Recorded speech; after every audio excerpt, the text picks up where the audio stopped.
Wikipedia, Alfred Bernard Nobel was a Swedish chemist, engineer, inventor, businessman, and philanthropist. He is best known for having bequeathed his fortune to establish the Nobel Prize, though he also made several important contributions to science, holding 355 patents in his lifetime. Do you want to hear more about his bio? Did he invent dynamite? That's a wrap. Happy to chat about movies with you again soon. Ika sabi niya ito. Magtanong pa tayo. Hey Google, explain to me what is Boyle's law. Boyle's law is used as a noun to mean a law stating that the pressure of a given mass of an ideal gas is inversely proportional to its volume at a constant temperature. Correct. Do you want to hear how Boyle's law is spelled? No. Boyle's law can be explained. I don't understand. Hey Google, stop. So, Boyle's law can be explained when there's a bathtub. Sabi niya, di ba, it's an equivalent pressure. When you get in the bathtub, the amount of water dispensed is the amount of volume that got in. So, kung maraming natapong tubig, ganun kalaki yung volume ng tao pumasok. Yun lang yun. Anyways, hey Google, tell me about Charles Goodyear. According to Wikipedia, Charles Goodyear was an American self-taught chemist and manufacturing engineer who developed vulcanized rubber, for which he received patent number 3633 from the United States Patent Office on June 15, 1844. Do you want to hear more about his bio? No. Okay then. Si Charles Goodyear po invented the rubber. Alright? He did not invent the wheel. He invented the rubber. Now, when he accidentally invented the rubber, he was actually trying to invent plastic bags. Okay? So he was trying to invent plastic bags as we know today. So, nasobrahan niya yung formula, he was able to invent rubber. Okay? So, ang nakapag-invento po ng pneumatic tire was not actually Charles Goodyear. Charles Goodyear invented rubber. Ang nakapag-invento po ng pneumatic tire is si Dunlop. He is a surgeon. Hey Google, who invented tires? Tire was invented by Robert William Thomson. Would you like to hear more? Who invented pneumatic tires? Tire was invented by Robert William Thomson. Would you like to hear more? Who is Dunlop? On the website news18.com, they say the person responding, and is Darla, is played by Brittany Ashton Holmes. Do you want a little more context? Di ako papayag na mali ako.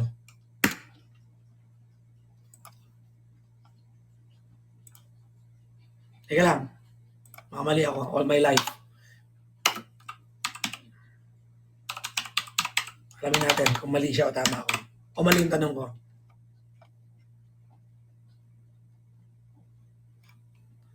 Wait. Papakita ko sa inyo.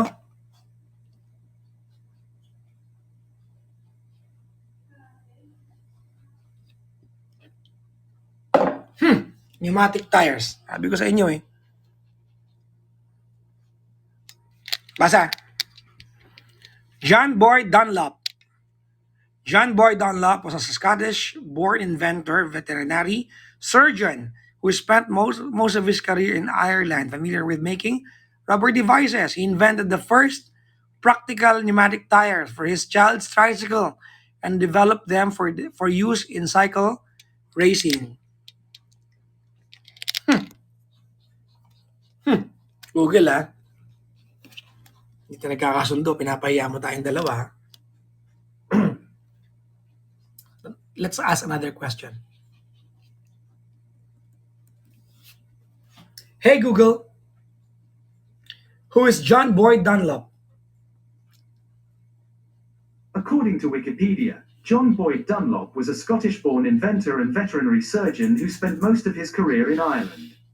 Familiar with making rubber devices, he invented the first practical pneumatic tires for his child's tricycle and developed them for use in cycle racing.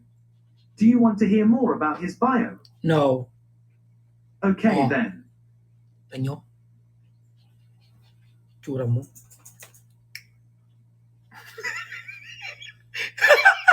Nak! Kaaway ko si Google. Google. Mali-mali siya eh. Mali-mali. Mali-mali.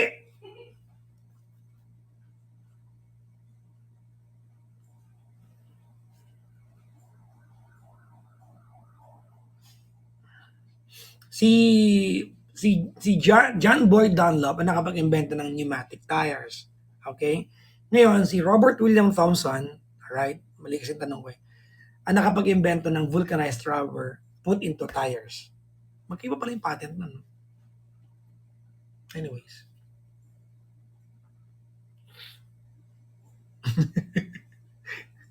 Alam mo, masarap matuto. Bakit sabi ni Ate Michiko, ba't kayong sing... Naku ate, huwag mo na pag-usapan dito yan. Madugo yan, madugo. Siguro naintindihan salita. Dahil bulol ako, sobra ka Mami Arlene ha. Okay, next.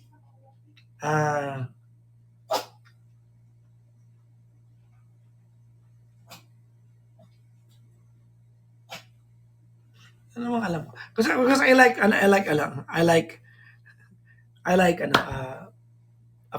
to? Famous people in the past. I like them, no? Hindi ko alam what's with me, no? Bata pa ako nun. I used to go to our library when I was in elementary. And there was a book there na encyclopedia, yung mini encyclopedia. When you turn the pages, yung first 3 pages, it's all about inventors. That's how I learned about Thomas Alva Edison, who discovered invented the light bulb, di ba? He's also associated with although design niya ka-patent, no? Yung circulation of blood, Michael Faraday. I don't know if you've heard about him, no? So, sino ba mga nandun? Marie Curie, Alfred Nobel, Alexander Graham Bell, who invented telephone, di ba? How RCA, the company, stole the patent for a television from a guy. So, so nung bata ako, dahil mahirap kami, wala kaming TV, wala kaming radio, that was the only form of entertainment I knew nung bata ko. Okay? Diba? What comes first, science or technology? Science. Science. Because you cannot come up with technology, you cannot determine that it's technology if you have no knowledge about science. Right? So ngayon, ang modern day hero ko po ay si Neil deGrasse Tyson. Right? Neil deGrasse Tyson. Siya po yung modern day hero. I like the guy. I don't know if you watch Star Talk. And meron siyang I like Neil Tyson deGrasse. I like the guy. He's a Black American who's funny. Hindi ko alam kilala niyo siya. Si Henry Ford, di ba? Model T, the Ford, blah, blah, blah, the car. Other than car, no, Ford, one of the biggest contribution of Henry Ford in the modern era of technology nowadays is the assembly line. Assembly line. Because in the older days, cars were invented, were manufactured, di ba? Mayroon isang pwesto, lahat ng 8 tao sila magdadala ng gulong, ganyan-ganyan, di ba? Oo. Tapos ngayon, di ba, yung kotse umaandar, may tao maglalagay ng gulong, aandar, may tao maglalagay ng windshield. That's called assembly line. So that's actually pioneered by Ford na nakuha niya sa slaughterhouse. Nakita niya mga baboy nakasabit. No? I'm sorry to talk about that. Baka may vegetarian po sa inyo. Parang ako. No? Who is Charles Darwin? Alam niyo naman, di ba? The one who went to Galapagos Island.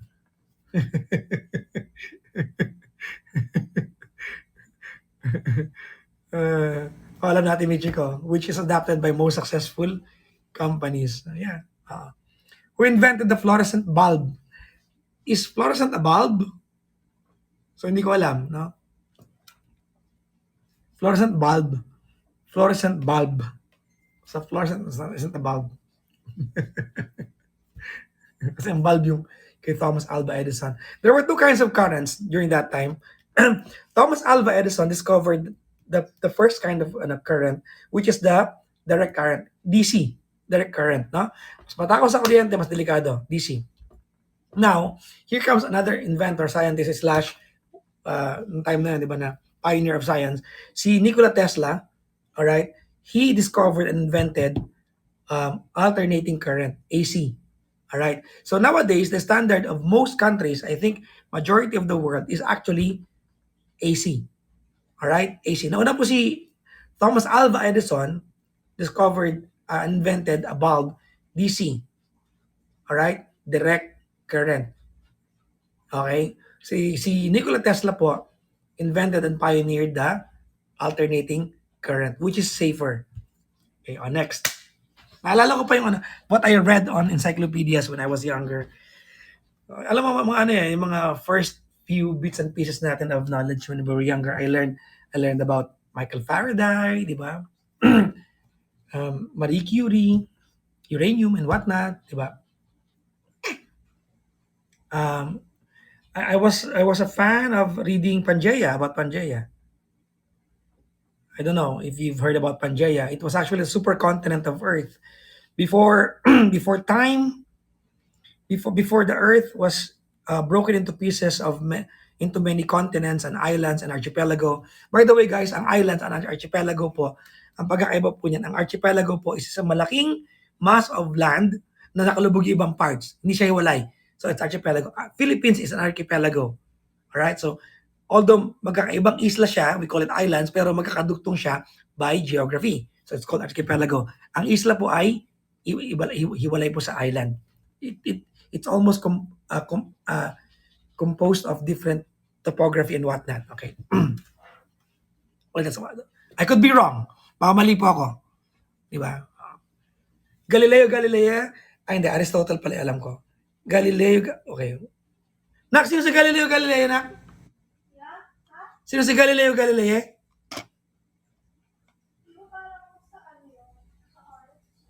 No! Ayaw magpanggap na alam ko. Galileo Galilei. Oh, telescope yata. Tama. Si Faraday ba ang tawag nito, ang microscope? Tama ba ako? I could be wrong. Zacharias Jansen. Anong ni Michael Faraday? Faraday law? Electromagnetic induction. Nakalimutan ko na itong mga. Anyways, sabi natin, Michi, tayo, let's expound ng Pangaea. Okay. Okay, now, Pangaea, according to geographical historians, that's what you call them, no? In the older days of Earth, or in the former days of Earth, okay, there was only one continent. It's called the Pangaea. Pangaea is a supercontinent. Right? Kaya pag kumuha ka ng mapa, if you get a map and you try to push over the continents into each other, they would almost fit like a perfect puzzle. Okay? Now, the driving force that actually broke apart the Pangaea is actually the ring of fire, the volcanoes around the globe. Okay? Yung mga volcanoes na yan, we might not see them nowadays, but sila yung pagitan ng bawat continent. Sila yung pagitan ng mga tectonic plates natin. So with the Earth is composed of more or less a dozen tectonic plates moving, no? So ang Earth po, according sa nabasa ko, hindi ako sure, I could be wrong. Maganda pala itong kumo kasi lumalabas siya hindi ko pwede ilabas sa radyo to kasi wala naman makikinig sa akin. So ang Earth is composed of 12 moving rocks, no? Na nakasampa o molted into lava. That's what we suspect, but no one ever drilled so deep on Earth that we are sure that there's lava there. We suspect that there's lava sa Earth natin because there are volcanoes that erupts lava. But we are not sure kung lava lahat yun. But we suspect. All right? So that's a theory. It's not a law. Now, so yung Ring of Fire, yung tectonic plate, it broke apart the Pangaea. So, yung pagitan ng bawat plate na yan, nandun yung mga volcanoes. Ha? Yung pinakamahabang string of volcanoes in the world is actually uh, called the Ring of Fire. Now, kaya in Japan, lagi po may lindol yan because yung dugtungan ng tatlong pirasong tectonic plate, ha? I'm not familiar with the names of the plates, pero meron pong pangalan ng bawat plate. Okay? As a matter of fact, near the Philippines, hindi naman sobrang lapit, no? Is actually the Marianas Trench. Okay? It's the biggest fault line in the world. Okay? So, that's actually a dugtungan po yan ng tectonic plate. Professor. Now, so that the Ring of Fire, that the movement of the Pangaea, the tectonic plate, broke apart the Pangaea. Okay? Nung naghiwalay sila, ito yung buong Pangaea, there are volcanoes there, it broke apart unti-unti by millions of years. It didn't happen thousands of years, millions of years. Di ba? It broke apart. The movement in which the volcano, or the movement in which the continents and the islands are moving away from each other is called the continental drifting. It's called continental drifting. That's the term that scientists and use. It's called the continental drifting. Okay, now. Okay. That's the reason I haven't been to, but I read a lot and I watch a lot of documentaries. It's good that you know about this, no? That's the reason, no? Kung bakit when you go to India and China, okay, when you go to India and China, what's in between India and China is the Himalayan mountains. Okay? Now, kung ngayon mo titignan yung India at China, ang namamagitan sa kanila, Himalayan mountains, that's where Mount Everest is. Okay, now, this is where it gets interesting a little bit. No? The type of soil sa China area at saka sa Indian area are completely almost different from each other. So it means that scientists conclude that they are from different parts of the world. So kung ito yung globe dati, at ito yung isang part ng continent, at isang part ng continent, nag-continental drifting sila, nag-meet sila sa kabilang part, ito na yung India, ito yung China. Tapos, they keep on colliding to each other. It rose the seabed. Umangat yung seabed, that's the Himalayan mountain. Okay? It's the Himalayan mountain. That's why some people, when they go to climb Mount Everest, they find seashells sa tuktok ng Mount Everest. So, it's actually a proof that once upon a time, that landmass of Himalayan mountains that includes Mount Everest is actually once upon a time underwater because it collided against each other. All right? Okay? Kaya it rose. Now, scientists would consider also that Barbados in Africa is the edge of the world because that was actually part of the edge of the Pangaea in the former days. All right? Isa sa mga bagay na wala pa nakakasagot, at least to my knowledge, because I research on this every now and then, blah, blah, blah. Kung bakit people from America, they have different kind of skin in Asia, in the Philippines. Bakit? No? There is walang konkretong paliwanag kung bakit ganon yung evolution natin. Kasi maintindihan mo pag halimbawa,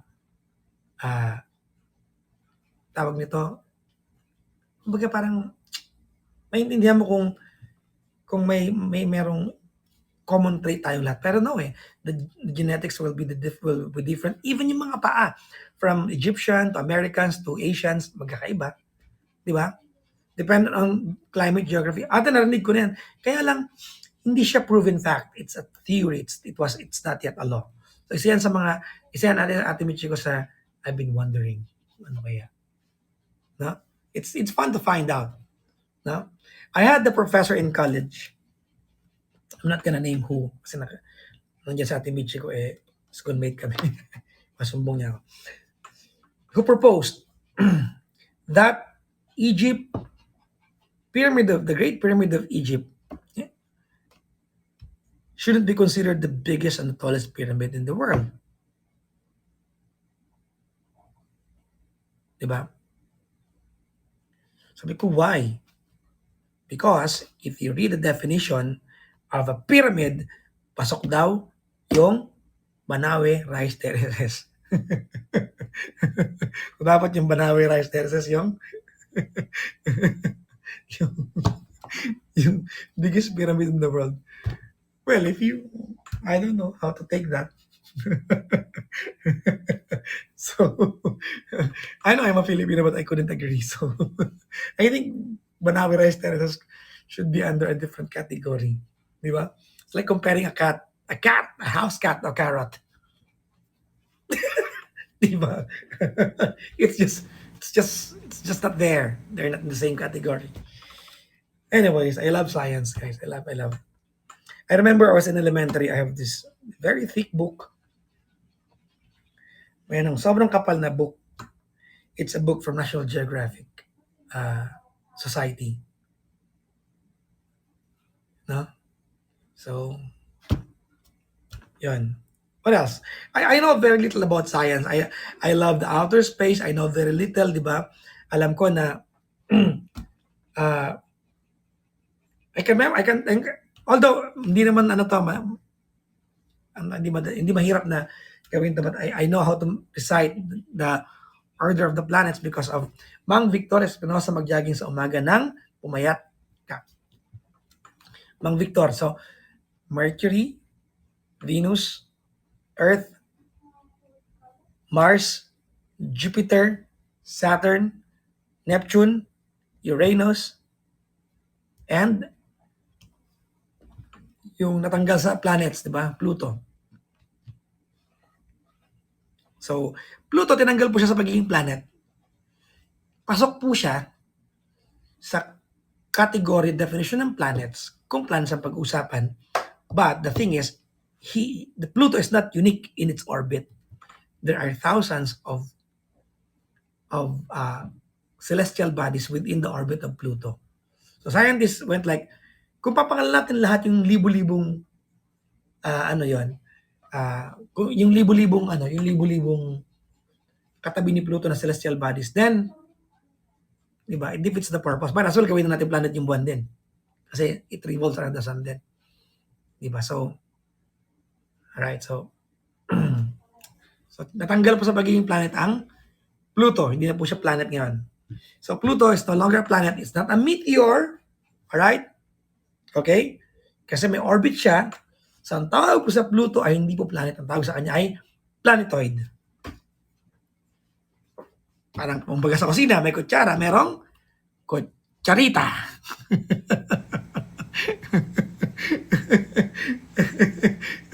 So, siya ay yung kutsarita.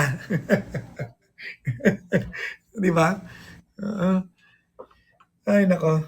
Kutsaroid, sabi dito. So, yan. No?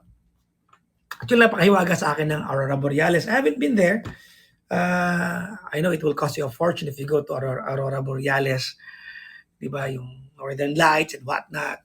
But actually, the Northern Light, they say, is the biggest evidence that we have atmosphere. Okay?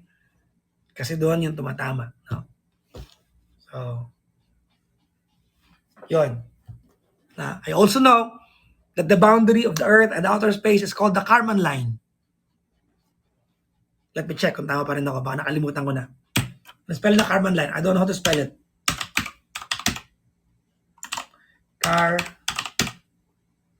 Kármán line.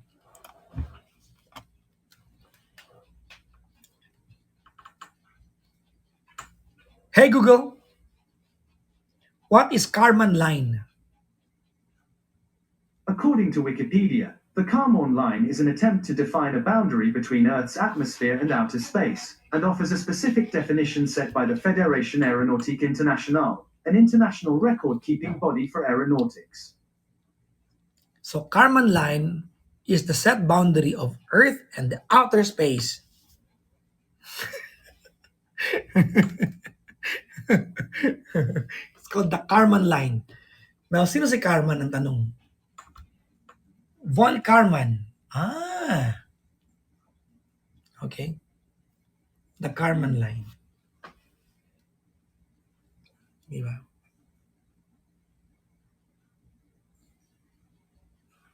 So, if now, alam mo, one of the biggest questions in science that one of the biggest reasons why NASA is out there trying to photograph Pluto, sending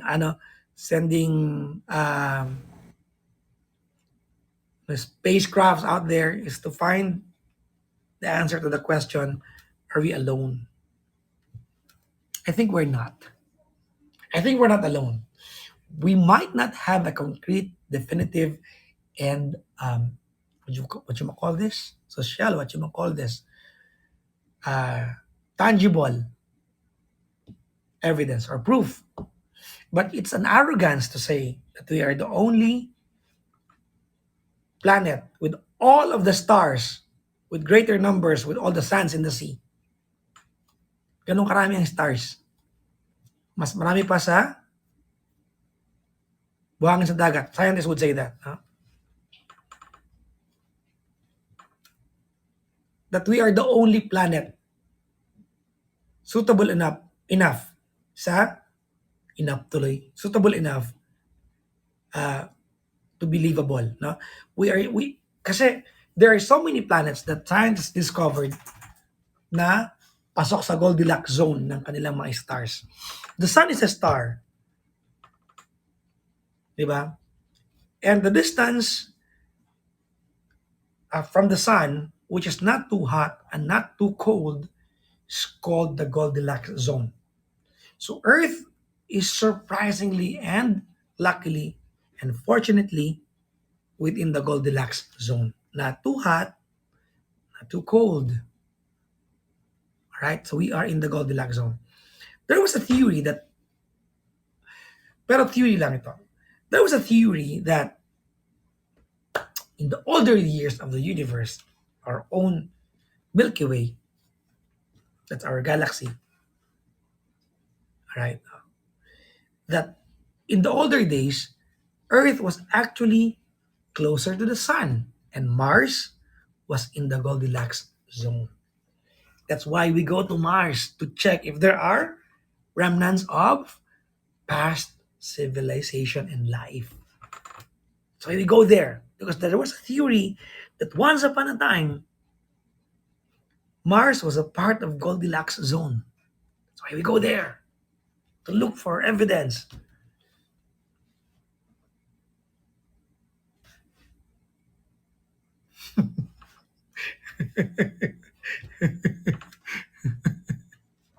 Lumipat lang tayo sa Earth. Baka, baka dati kang Martian si Jemania. I don't know. I cannot speculate. Di ba? Ay, nako.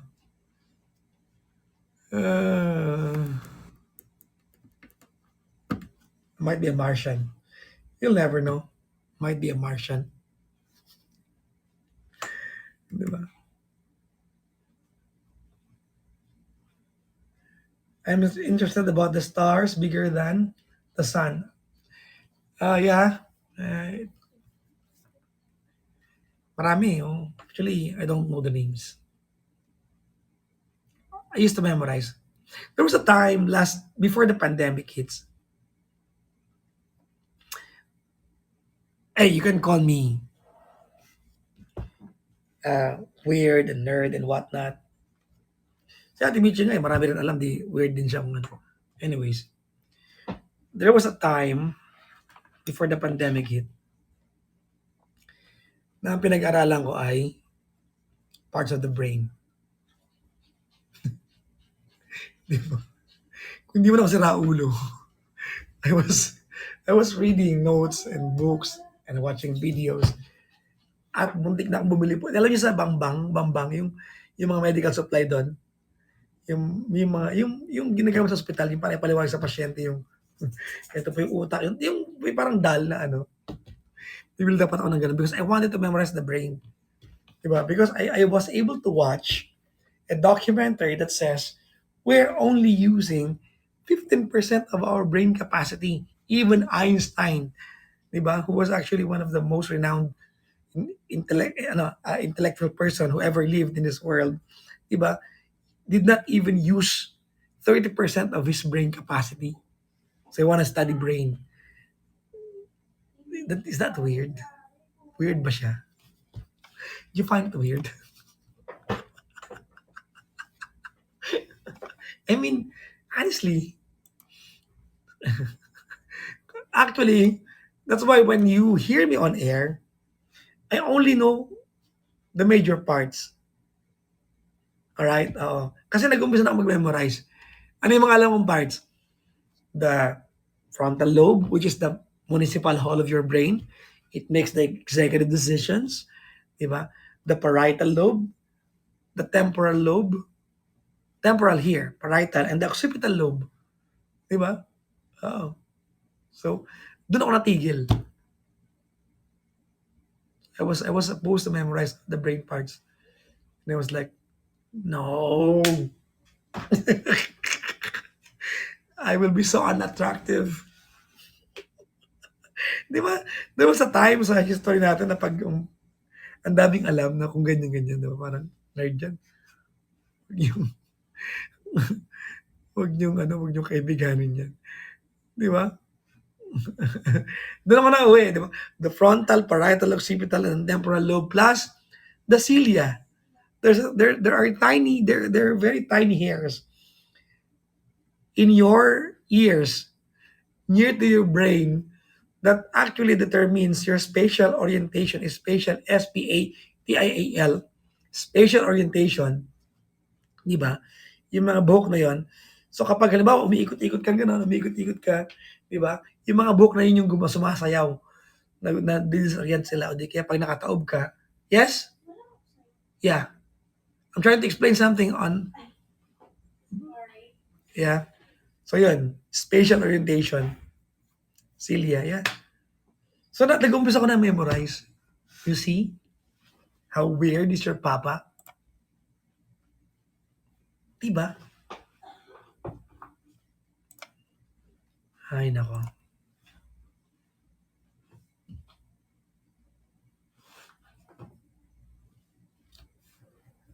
Wait lang, yung chinelas ko.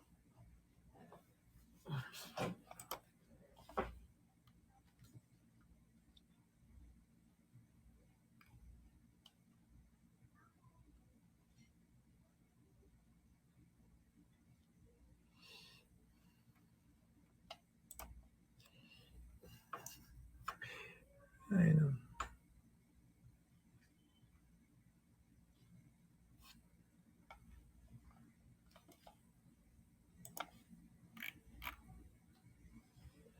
Hindi weird yun, sabi dito.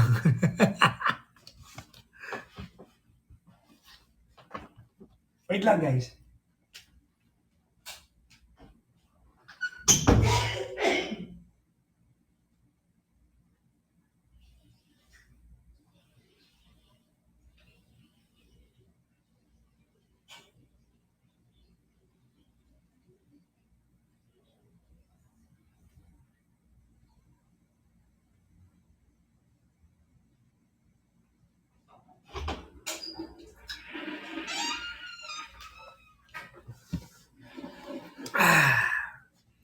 Anyways, okay guys, are you ready for the examination?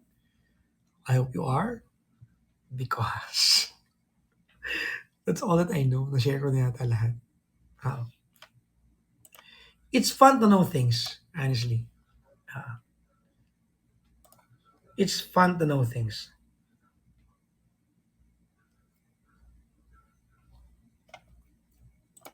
All right?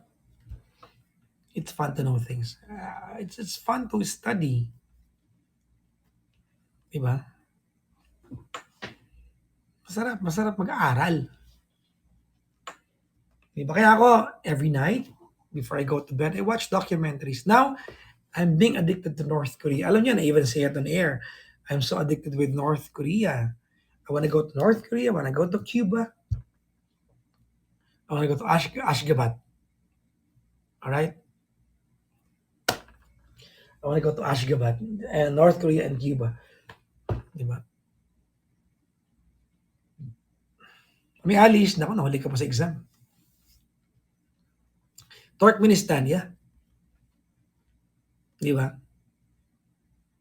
The most extravagant city in the world per capita.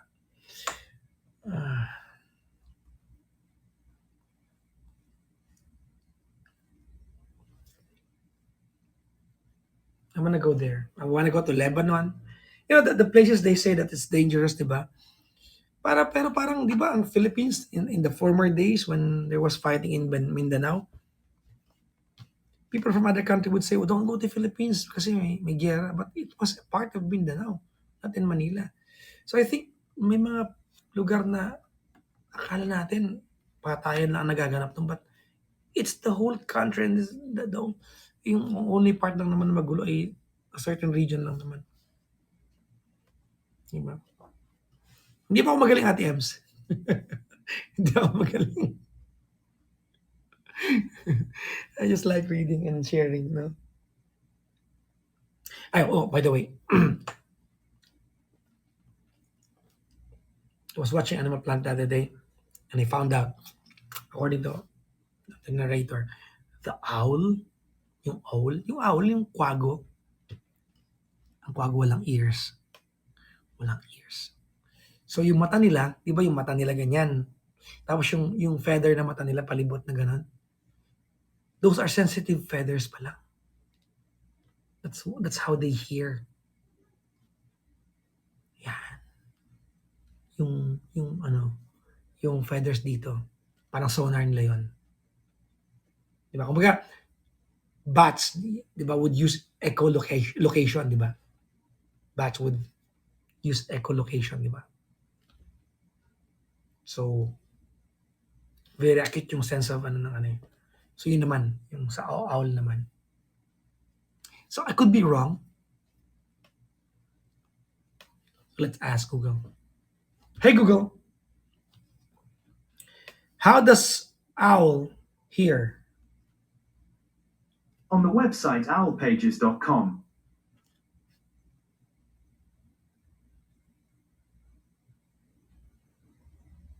Ano ba tanongin? What's the proper question?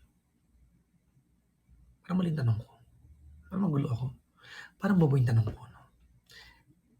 Isa pa. Paki-rephrase nga yung Talitrinuhan, bobo magtanong.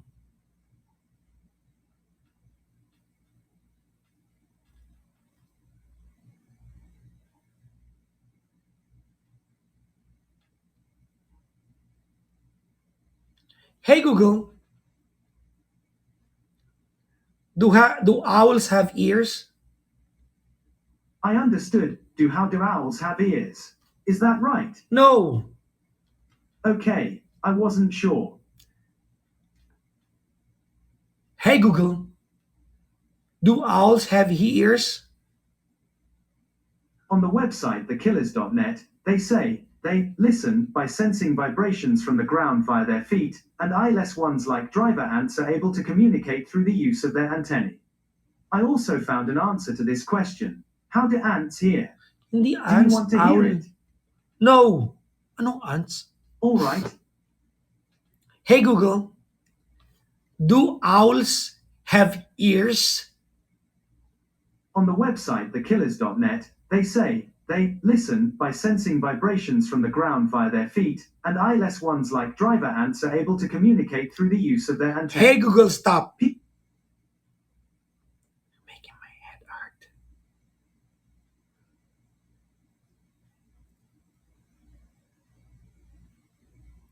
Hey Google, how do the birds owl listen? Sorry, I don't understand. But I found something else. Do you want to know what makes a bird an owl? No.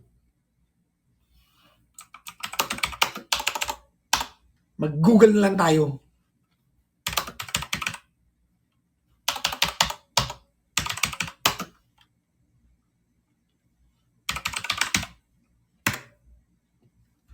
Because owls are generally active at night. They have a highly developed auditory hearing system. The ears are located behind the eyes and are covered. Meron pala. Pero nandun sa likod. So yung feathers yung parang pinakahudyat. Diba? Ito nakalagay and are not covered by the feathers of the facial disc. The ear tufts, yung tawag, visible on some species are not ears at all, but simply display feathers. Hindi ko na alam, naguguluhan na rin ako. Mamali ako. Ibang tanong na lang. Hey Google, who is Justin Bieber? According to Wikipedia, Justin Drew Bieber is a Canadian singer. He was discovered by American record executive Scooter Braun and signed with RBMG Records in 2008, gaining recognition with the release of his debut 7-track EP My World and soon establishing himself as a teen idol. Do you want to learn more about his bio or hear about some of his songs? No. Okay then. Who is Papa Jackson?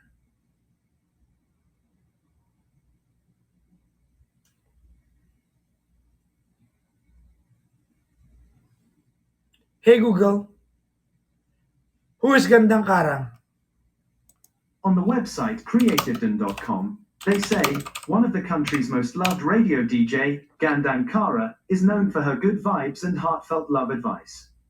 People also sometimes ask me, who is DJ Kara? Do you want to hear the answer? Yes. On the website fandom.com, they say, as of February 6, 2019, she is currently a radio disc jockey in the Philippines and known as DJ Kara of 106.7 Energy FM from Monday to Friday 11 a.m. 1 p.m., hosting the program Hot Stories. Hey Google, who is Papa Jackson? According to Wikipedia, John S. Jemperl, better known as Papa Jackson and formerly Papa Jack, is a Filipino radio disc jockey and television personality. Do you want to hear more about his bio? Yes. Papa Jack was born on the 8th of September 1982 in Alcala, Pangasinan. He's 39 years old. He attended the Polytechnic University of the Philippines. How old is he? 39? 29 lang ako. Loko to Resibo. Hey Google, is Papa Jackson 29 years old? Sorry, I didn't understand.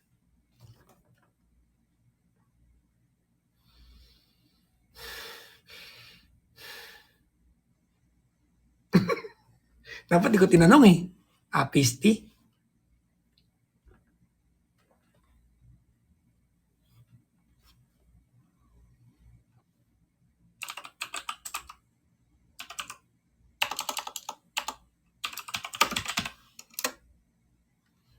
Ay.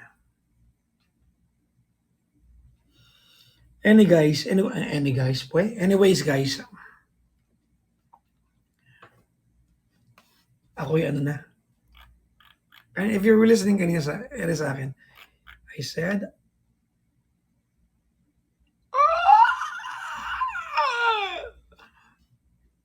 I said, I'm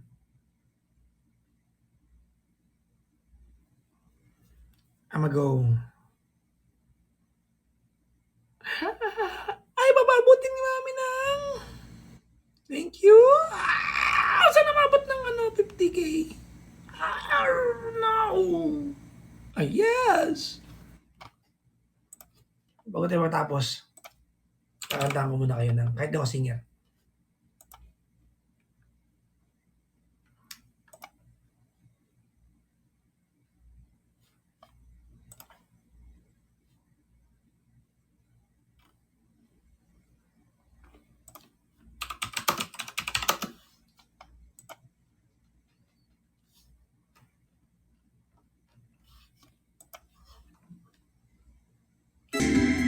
Okay na?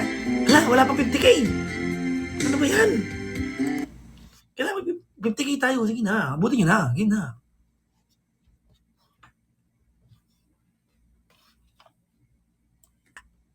Yes. Last song, pinagpasalamat sa Diamond Mami Alice. Thank you. Tara, last song tayo.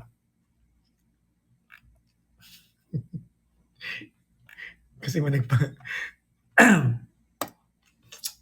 huwag nyo na pa 60k. Tama na. Okay na po. Okay na yan. Para thank you lang. Tapos magkatrabaho na ako dito. Presentation to do for tomorrow. I have a company presentation tomorrow.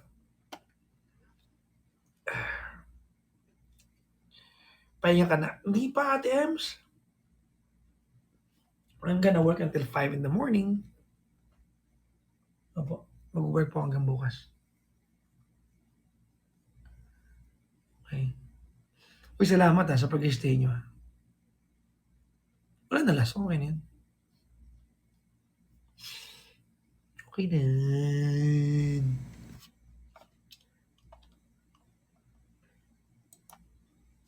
Okay na yan.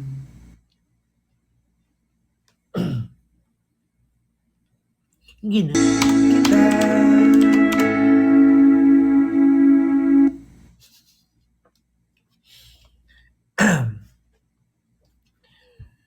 Isa pa mag-request kay mga block na kayo. Karen, tama na. Tol, bukas na. Okay. Hindi ko pinindot. Tumuloy lang. Magtira kayo bukas. Ha?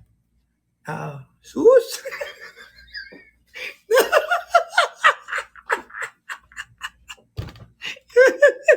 Nakakairita kayo. Nakakairita. No. Hindi ko na sana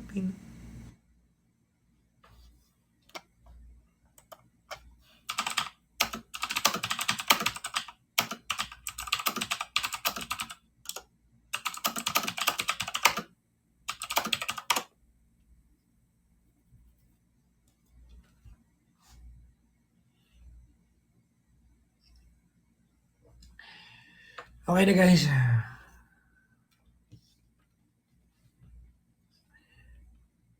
Don't let him stop. You will. Bye guys. Good morning. I thank you all for staying the hour with me. I thank you all for